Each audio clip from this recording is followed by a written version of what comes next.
હવે અહીંયા આગળ વાત કરીએ તાપીના સોનગઢની કે જ્યાં હવે તાપીના સોનગઢ નજીક ફરવા આવેલી 3 મહિલાઓ પાણીમાં તણાઈ હતી। પાણીના ધસમસતા પ્રવાહમાં તણાઈ જતા હાનુ ગિરેશાનું મોત થયું છે। 2 મહિલાઓને સ્થાનિકોએ બચાવી લીધી હોવાના સમાચાર છે તે અત્યાર સુધી પ્રાપ્ત થયા છે। ધોધના કોતરમાં અચાનક પાણીનો પ્રવાહ વધતા આ ઘટના બની। નવાપુર પોલીસે ગુનો નોંધીને સમગ્ર મામલે કાર્યવાહી હાથ ધરી છે। સંવાદદાતા દીપક ફોન લાઈન પર જોડાયા છે। દીપક, તાપીના સોનગઢ નજીક ફરવા આવેલી 3 મહિલાઓ પાણીમાં તણાઈ, શું સ્થિતિ?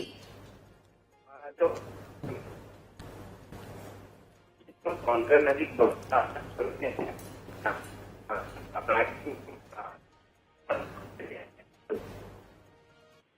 મહિલાઓ પરિવાર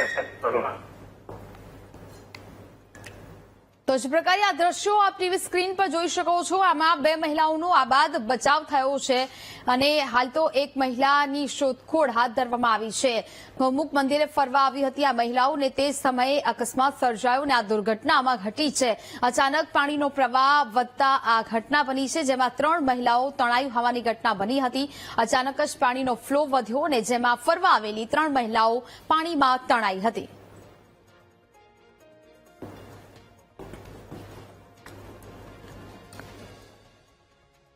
સાબરકાંઠામાં અવિરત વરસાદથી સામાન્ય જનજીવન ખોરવાયું છે। હિંમતનગરના સહકારી જીન વિસ્તારમાં રહેણાંક વિસ્તારમાં પાણી ભરાયા। સગુન સોસાયટી, શાસ્ત્રીનગર, કર્ણાવતી સોસાયટી, નિકુંજ સોસાયટીમાં જળભરાવ જોવા મળ્યો। અનેક સોસાયટીઓમાં ઘૂંટણસમાં પાણી ભરાયા। પાણી ભરાતા સ્થાનિકોનું ઘરની બહાર નીકળવું મુશ્કેલ બન્યું છે। સ્થાનિકોએ નગરપાલિકાની પ્રી મોન્સૂન કામગીરી પર સવાલ ઉઠાવ્યા છે।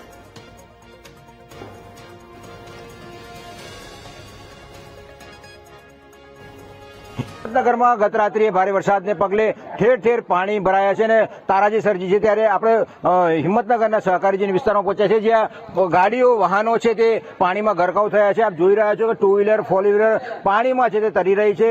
નાના બાળકો પણ પાણીમાં આવતા મજબૂર બન્યા છે અને પાણી છે તે ડીચરસમમાં ભરાઈ જતા વાહનો છે તે પાણીમાં ગરકાવ થયા છે અને અવરજવર માટે લોકોને રસ્તો છે તે બંધ થઈ ગયો છે અને સ્થાનિક લોકોને પારેવાર મુશ્કેલી છે તે અહીંયા જોવા મળી રહી છે। સ્થાનિક લોકોને અહીંયા ઘરમાં જ રહેવા મજબૂર બન્યા છે। ત્યારે આપણે સ્થાનિક મહિલા સાથે જ વાત કરીશું। શું કહેશો? હાલ ભારે વરસાદને પગલે વાહનો પણ પાણીમાં ગરકાવ થયા છે, ભારે નુકસાની, તંત્ર સામે કેવો રોષ?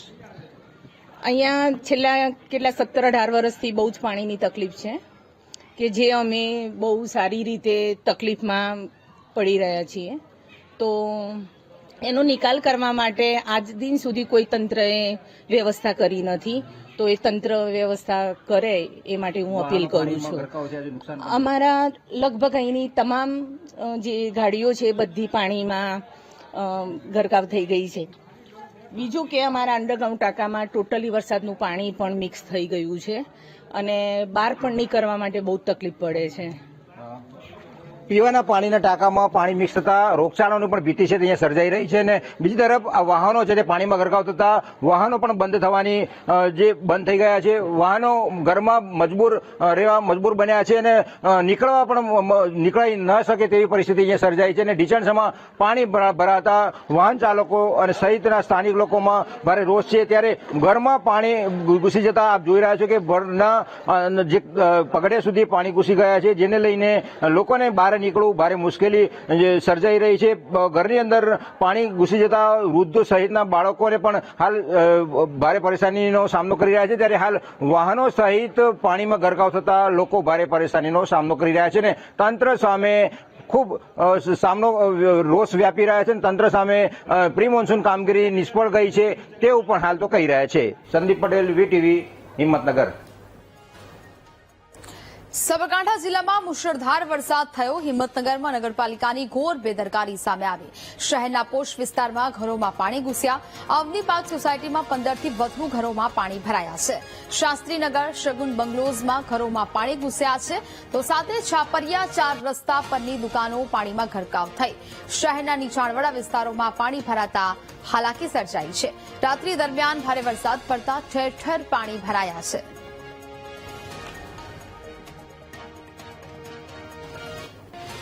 તો જે પ્રકારે પાલિકાના પાપે હવે લોકો પરેશાન થઈ રહ્યા છે, દુકાનોમાં પણ પાણી ઘૂસ્યા છે, જેને કારણે નુકસાન પણ થયું હોવાની વિગતો સામે આવી રહી છે. પાલિકા સામે લોકોમાં આક્રોશ છે તે જોવા મળી રહ્યો છે. સોસાયટીઓમાં અહીંયા પાણી ભરાઈ ચૂક્યા છે. લોકોના ઘરોમાં અને દુકાનોમાં પણ પાણી ભરાવાની સમસ્યા છે તે અહીંયા જોવા મળી રહી છે, જેને કારણે હવે તંત્ર વિરુદ્ધ લોકોમાં રોષ વ્યાપ્યો છે.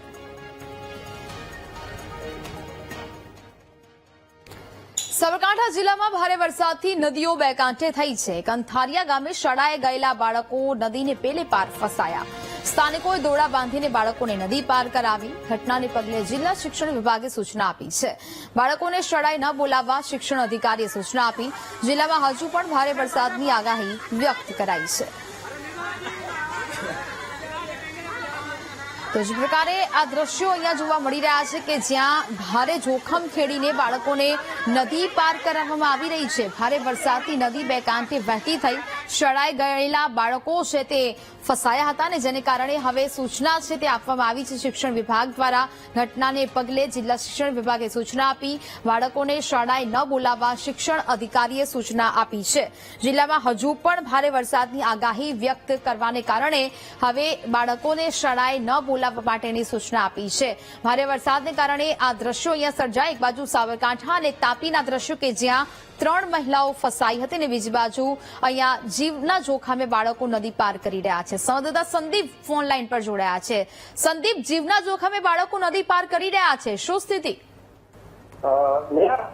સાબરકાંઠા જિલ્લાના વિજયનગર તાલુકામાં ભારે વરસાદને પગલે વિજયનગર તાલુકાના કંથારિયા ગામની જે શાળા છે તે ગતરોજ રાત્રે છૂટ્યા બાદ જે પાણી આવી જતા ગામ લોકોએ માનવ સાંકળ બનાવીને જીવના જોખમે બાળકોને છે તે નદી પાર કરાવી હતી.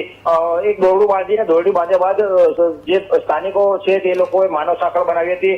એક બાદ એક જે બાળકો છે તેને રોડ નદી પાર કરાવી હતી. આજે જિલ્લા શિક્ષણ અધિકારી દ્વારા બાળકોને સ્કૂલમાં ન મૂકવા સૂચના કરાઈ છે. એટલે કે હજુ ભારે વરસાદને પગલે ઠેર ઠેર નદી નાળાઓ છલકાયા છે અને ભારે વરસાદને પગલે હાલ ગ્રામ્ય વિસ્તાર તેમજ ટ્રાયબલ વિસ્તારની અંદર આંતરિયાળ વિસ્તારની અંદર ભારે વરસાદ છે. નદી નાળાઓ છલકાયા છે, જેને લઈને આંતરિયાળ વિસ્તારમાં બાળકો જયારે સ્કૂલમાં જતા હોય ત્યારે નદી પાર કરી જતા હોય છે ત્યારે વધુ એકવાર પાણી આવી જતા બાળકોને હાલ માનવ સાંકળની રીતે કાઢી લેવામાં આવે છે અને સુરક્ષિત રીતે કાઢવામાં આવે છે. હજુ પણ જિલ્લામાં ભારે વરસાદની આગાહી છે તે થઈ રહી છે અને હિંમતનગર તાલુકાના સહિતના ગ્રામોમાં ભારે વરસાદને પગલે તારાજી સર્જી છે. જી નેહા. બિલકુલ સંદીપ, જાણકારી બદલ આભાર. તો આણંદ જિલ્લામાં વહેલી સવારથી વરસાદ વરસી રહ્યો છે. જિલ્લામાં સાર્વત્રિક વરસાદ થયો. ગાજવીજ અને પવન સાથે વરસાદી માહોલ જામ્યો છે.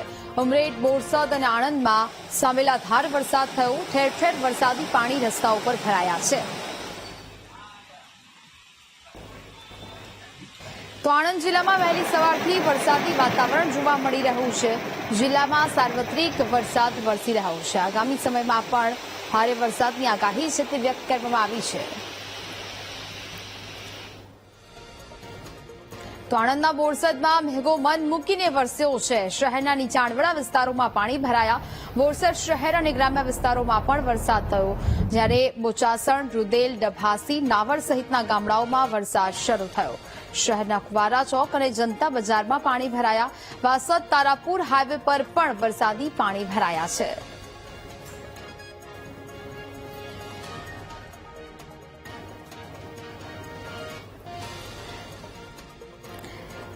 સંવાદદાતા ઘનશ્યામ ફોન લાઈન પર જોડાયા છે. ઘનશ્યામ, આણંદમાં અને સાથે સાથે જે બોરસદમાં પણ વરસાદી વાતાવરણ જોવા મળી રહ્યું છે, શું સ્થિતિ?